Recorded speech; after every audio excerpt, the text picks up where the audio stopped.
Well, at least I don't dye my hair like the school slut going to a rave. Greetings and welcome to Anime Rewrite, presented by me, Isaac Hyde. Here I delve into the annals of anime history, rip out a few pages, and write some of my own.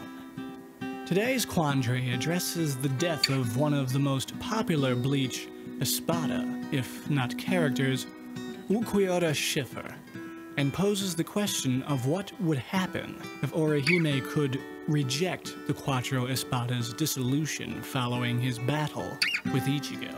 The show did put a sentimental touch on the moment, and for his fans it was a final goodbye.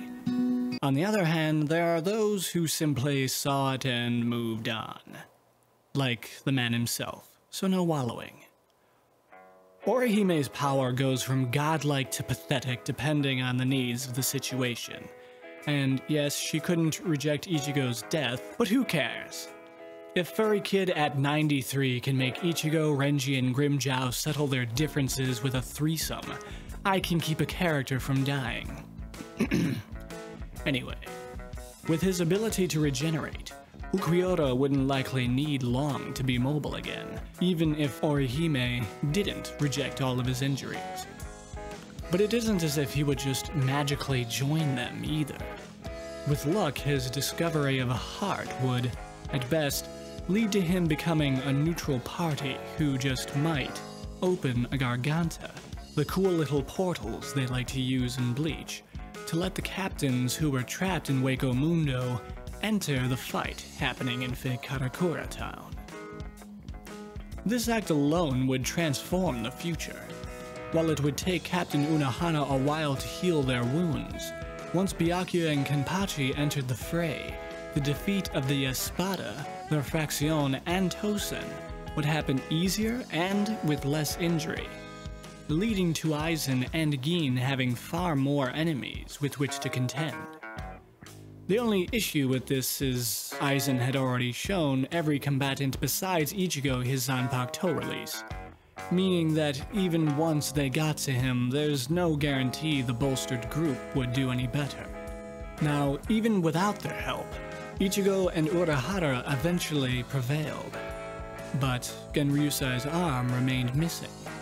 It was because of his own stubbornness, but with more combatants it's possible they could have forced Aizen's evolutions to happen more quickly, potentially preventing the loss of Yamamoto's arm in the first place.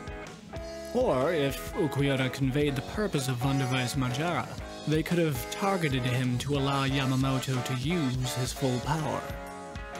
Even if, as some have argued, Ryujin Jaka's release would be too powerful to use, Wunderweiss's more expedient demise would prevent his sealing and later releasing of Jaka's power, keeping Yamamoto from being injured so heavily by the blast.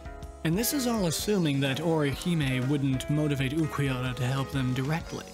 With his knowledge of other Espada's abilities, perhaps even Yami's potential to go from 10th Espada to Seto, it would help immensely in the coming battles, as well as opening the door for a surprise attack from Ulquiorra in his second release of Resurrection. He said it himself that Aizen was unaware of it. Of course, this is impossible because everything is part of Aizen's plan. But with the destructive power of Lanza del Relambago, and hopefully I said it right, I don't speak Spanish, who knows what they could have set up.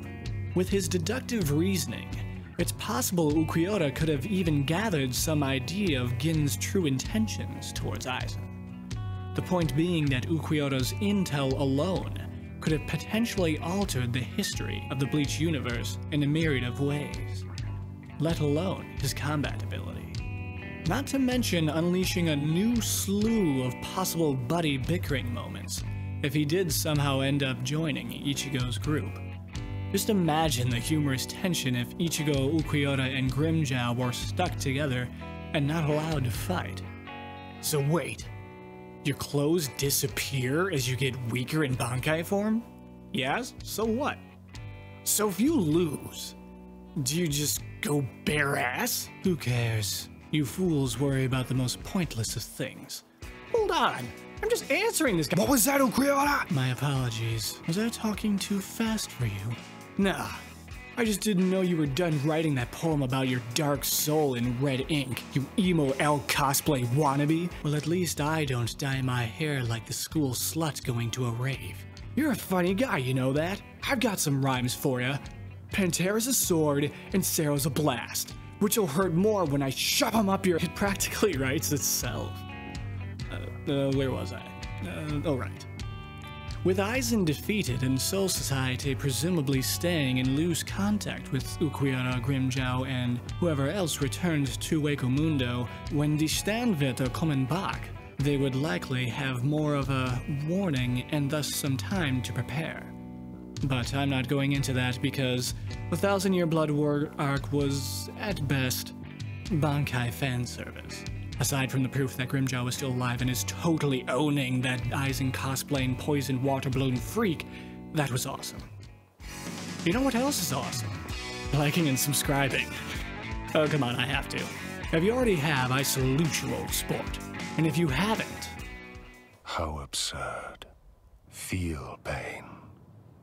Contemplate pain. Accept pain. No pain.